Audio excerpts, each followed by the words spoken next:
రాజుకి వెనక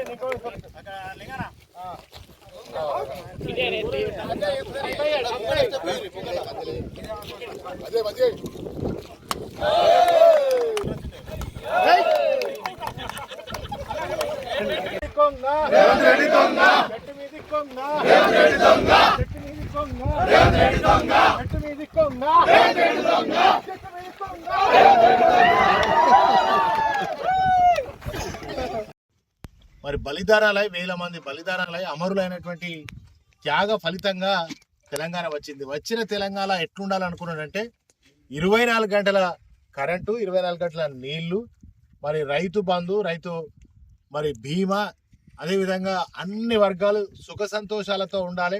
మరి ఆనాడున్నటువంటి కరువు కాటకాలతో అల్లాడినటువంటి తెలంగాణ ప్రాంతం, మరి ఈ ప్రాంతం నుంచి వలసలు పోయి అదేవిధంగా కూలీ పని కూడా దొరకక సాగుకు యోగ్యత లేనటువంటి సందర్భాలలో ఇక్కడ నుంచి బొంబాయికి భీమండికి వలసలు పోయినటువంటి పరిస్థితిని చూసినటువంటి ఆకలి చావులు ఆత్మహత్యలు చూసినటువంటి కేసీఆర్ గారు మరి సావు నోట్లపై తెలంగాణ తెచ్చిన తెలంగాణ సుభిక్షంగా దేశానికి రోల్ మోడల్ ఉండాలని ఆనాడు కేసీఆర్ గారు మరి ప్రయత్నం చేస్తే, ఆకలి చావులను ఆత్మహత్యలను ఆపాలని ప్రయత్నం చేస్తే, ఇవాళ తిరిగి కాంగ్రెస్ వచ్చిన తర్వాత ఇగో మనం మిడుమానేరులో ఉన్నాం. మరి మొత్తం ఎడారైపోయింది. అటు వరదవెల్లి, ఇటు నీలోజిపల్లె, ఇటు కుదురుపాక, అన్ని గ్రామాలన్నీ కూడా తేలినాయి. మళ్ళీ పాత మిడుమానేరు అంటే ఇక్కడ ప్రాజెక్టు లేకపోతే ఎట్లయితే ఉండను అటువంటి పరిస్థితి ఇవాళ ఈ యొక్క చొప్పదండి నియోజకవర్గంలో తెలంగాణకి గుండెకాయ. మిడుమానేరు అంటే రాజరాజేశ్వర జలాశయం అంటే మరి తెలంగాణ గుండెకాయ. దాదాపు 40-45 లక్షల క్యూసెక్ల నీళ్లు అంటే ఎకరాలకి పోయే విధంగా ఇచ్చేటువంటి ఈ ఒక పెద్ద ప్రాజెక్టు. ఇది మరి కాళేశ్వరమే కరువు వచ్చిన కాళేశ్వరమే దిక్కు.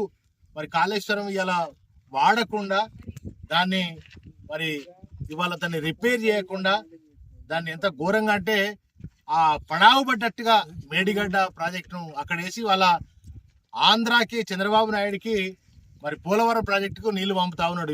ఇవాళ కూడా 3300 క్యూసెక్ల నీళ్లు మరి ఆ ఆంధ్ర ప్రాంతానికి తరలిపోతున్నాయి. అక్కడ చిన్న ఒక కాఫర్ డ్యామ్ కట్టి మరి దాన్ని రిపేర్ చేసేటువంటి పరిస్థితి అలా రేవంత్ రెడ్డికి లేదు. కాఫర్ డ్యామ్ కట్టి 2.5 సంవత్సరాలు 3 సంవత్సరాలు అవుతుంది. ఆడ కాపర్ డ్యామ్ కట్టి మళ్ళీ రైతాంగానికి నీళ్ళు ఇచ్చే ఉద్దేశం లేదు కనుక, రైతుల మీద పగబట్టిండే కనుక ఇవాళ మిడుమానేరు పరిస్థితి ఇట్లుంది, చెరువుల పరిస్థితి అట్లా ఉంది. ఇవాళ ఏ చెరువులలో నీళ్లు లేవు. మరి మిడుమానేరే ఎండిపోయింది. తెలంగాణకే తలమానికమైనటువంటి మిడుమానేరే ఎండిపోయినటువంటి పరిస్థితి వచ్చింది కనుక ఇవాళ కాంగ్రెస్ ప్రభుత్వం మొద్దు నిద్రపోతా ఉంది. ఎంత గొప్ప ఆశయంతో ఎక్కడో మరి గోదావరి జనరల్గా అది సముద్రంలో కలుస్తుండే, తెలంగాణ రాకముందు సముద్రంలో కలిసేటువంటి గోదావరిని ఎక్కడో పాతాళంలో ఉన్నటువంటి గోదావరిని బ్రహ్మాండంగా కొండ పోచమ్మ వరకు తరలించాలనేటువంటి ఉద్దేశం యావత్ తెలంగాణ ఒక్క సాగునీళ్ళకే కాదు తాగునీళ్లకు, పరిశ్రమలకు, అన్నిటికీ కూడా మరి బ్రహ్మాండమైనటువంటి నీళ్ల సౌకర్యాన్ని కల్పించినటువంటి అపర భగీరథుడు మరి వాళ్ళ కేసీఆర్ గారు. మరి అటువంటి ఒక గొప్ప ప్రయత్నం చేసినటువంటి కేసీఆర్ గారు ఆశయాన్ని ఇవాళ సర్వనాశనం చేసి ఇవాళ చెరువులు మరి ఎట్లయిపోయినట్టు తాంబాలలాగా అయిపోయినాయి. ఇవాళ జలాశయాలు కూడా తాంబాలలాగా అయిపోయేటువంటి పరిస్థితి వచ్చింది. ఇవాళ మిడుమానేరులో ఎంతున్నది 5-6 టీఎంసీల నీళ్లున్నాయి. ఇప్పుడు ఇక్కడ నుంచి కరీంనగర్ జిల్లా, జగిత్యాల జిల్లా, మరి అదేవిధంగా సిరిసిల్ల జిల్లాకి తాగునీరు మొత్తం ఇక్కడ నుంచే పోతుంది.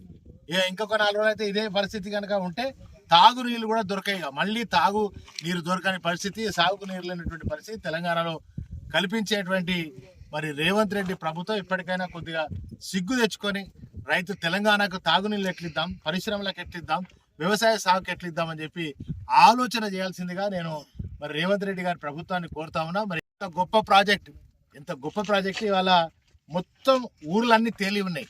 మళ్ళీ ఆ పాత జ్ఞాపకాలు వచ్చేటువంటి పరిస్థితి ఇవాళ కుదురుపాక కానీ నీలోజ్పల్లి కానీ వరదవల్లిలో కానీ కనబడతా ఉంది. కనుక వెంటనే మేడిగడ్డ దగ్గర కాఫర్ డ్యామ్ కట్టండి, ఆ జలాశయాలను ఒడిసిపట్టండి, ప్రతి నీటి బొట్టును ఒడిసిపట్టి తెలంగాణ వ్యాప్తానికి తాగునీరు సాగునీరు అందించాలని బీఆర్ఎస్ పార్టీ పక్షాన మేము డిమాండ్ చేస్తా ఉన్నాం. అంతేకాకుండా మరి వాళ్ళ ఎల్లంపల్లి ద్వారా కన్నెపల్లి పంపులు, నంది పంపుల నుంచి గాయత్రి పంప్ హౌస్కు పంపి, గాయత్రి పంప్ హౌస్ నుంచి మిడిమానూరుకు పంపితే రంగనాయక్ సాగరు, అన్నపూర్ణ, మరి అదేవిధంగా కొండపోచమ్మ, మల్లన్న సాగరు ఇక్కడి వరకు నీళ్లు అందించేటువంటి అవకాశం ఇప్పటికైనా సోయి తెచ్చుకొని చేయాలని చెప్పి నేను బీఆర్ఎస్ పార్టీ పక్షాన కాంగ్రెస్ ప్రభుత్వాన్ని డిమాండ్ చేస్తూ, ఇక కూలేశ్వరం అన్న కాంగ్రెస్ నాయకులారా ఒక్కసారి మరి ఇవాళ మీరు ఈ మిడిమానేరుకు రావాలి. గోదావరి దగ్గర ఆ అమ్మ గోస చూడాలి.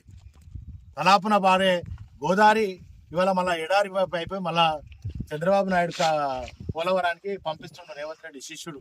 కనుక తెలంగాణ ప్రాంత ప్రజలు, తెలంగాణ ప్రాంత రైతాంగం అంతా కూడా ఒకసారి ఆలోచన చేయండి. ఇప్పటికైనా సోయి తెచ్చుకొని దాన్ని రిపేర్ చేయాలి. ఎల్లంపల్లి దగ్గర వస్తున్నటువంటి జలాశయాలను కూడా ఒడిసిపట్టి మిడిమానేరుకు గాయత్రి పంప్ హౌస్ ద్వారా పంపాలి.